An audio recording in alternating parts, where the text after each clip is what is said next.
What's going on, everybody? It's me, Jean from Ideal Designs. It's been a while and it's time to reconnect. A lot of people I run into, they're like, Jean, you still in business? You still doing printing? You still doing graphics, things like that? Yes, okay. I know you drove past the old location. We have expanded.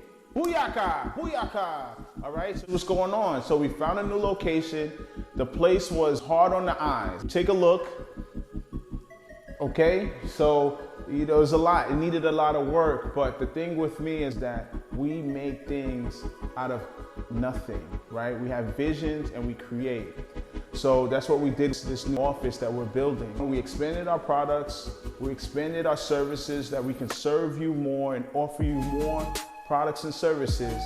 And now we move to 149 East Broad Street in East Stroudsburg, across from J.M. Hill Elementary School. So here we're gonna be able to do way more, and it's bigger, right? So I'll give you a tour of the inside. I'll show you what the vision is, where we're going, so you can stay with us on this journey. And if you do have work for us currently, we're still working as we're working, right? We're working as we're working, so tap back in.